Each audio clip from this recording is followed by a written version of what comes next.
아들아, 살아있으면 꿈속에서 나타나서 말 좀 해다오. 생이별이란 얼마나 무서운지 숨을 쉰다는 것도 고통이란다. 안녕하세요. 이한분TV입니다. 특수청소부 유품정리사, 죽음을 통해서 삶은 꽃핀다.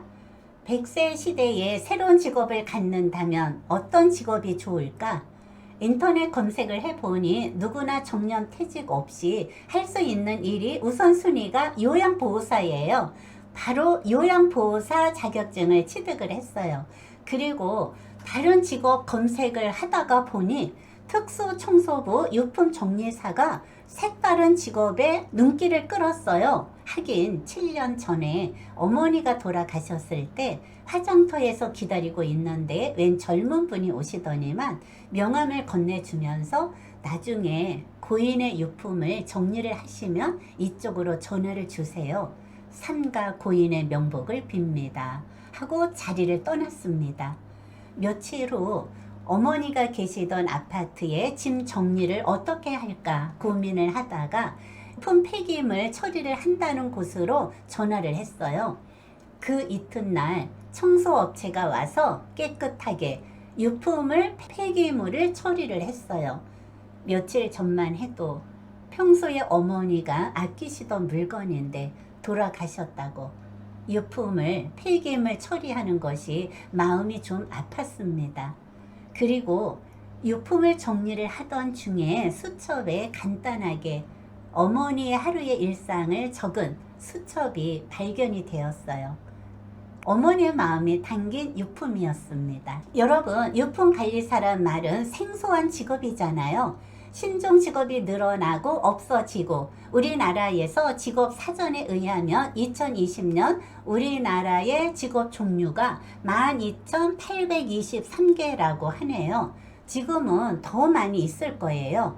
이 직업도 2010년 유품정리 특화 사업 도입을 해서 흥행을 하고 있어요. 그리고 업체는 돈을 많이 벌지만 지인분은 일당을 받고 일을 합니다. 저는 이 직업을 선택을 하라고 하면 사명감이 부족한 것 같아서 망설여지는 직업인 것 같아요. 유품정리사가 이야기를 들으면서 가슴 아픈 일들이 수두룩하고 이런 일을 하시면서 좀 무섭지가 않아요? 하고 물었을 때 처음에는 좀 섬찟하고 그랬는데 마지막에 가시는 길을 정리를 깨끗하게 해준다는 생각과 유품을 정리를 하면서 보람된 일이라면서 자부심을 갖고 일을 하시는 분이었어요.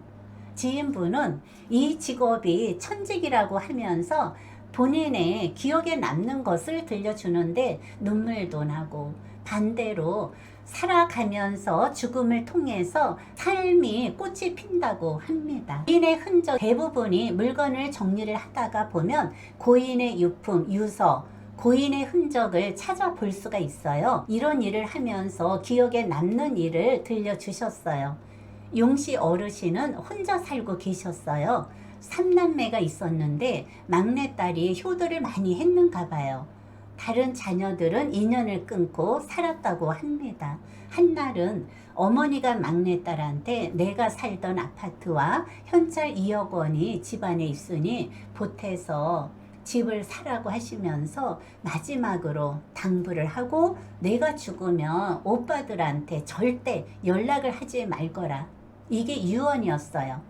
딸한테 그동안 고생 많이 했다고 하시면서 어느 날 갑자기 호흡곤란으로 세상을 떠나셨습니다. 장례를 치르고 나서 어머니가 부탁한 것이 생각이 나서 막내딸이 구석구석 아무리 찾아도 돈은 없고 그냥 포기를 하고 폐기물 처리하시는 분한테 어머니 유품을 정리를 해달라고 부탁을 했어요.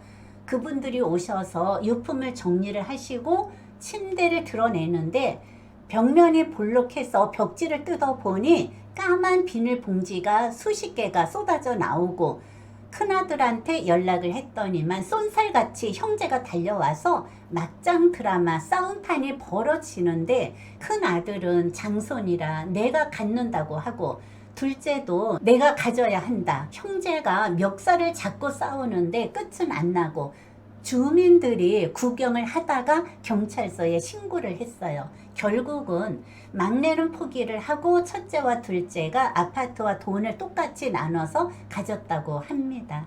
그 광경을 보면서 돈 앞에서는 부모 형제도 없고 굶주린 짐승으로 변한다고 하네요. 그것을 보면서 어르신의 삶이 불쌍하다고 합니다. 두 번째 사연은 18살 때 결혼해서 남편이 군대를 가서 돌아가셨어요. 임신 8개월 된 아내는 혼자 출산을 하고 유복자로 아이를 키웠어요. 이렇게 귀하게 자란 아들이 30살 때 친구를 만나러 나갔는데 그 길로 소식이 없다고 하네요. 몇십 년이 흘러갔는데 어머니는 아들을 위해서 저녁마다 일기를 쓰셨는데 일기장이 수북하게 쌓여 있고, 아들아, 하늘 아래 어디선가 같이 숨을 쉬고 있을 텐데 만나지도 못하고, 예미는 오늘도 이렇게 촛불을 켜놓고 아들이 돌아오기를 기도한다.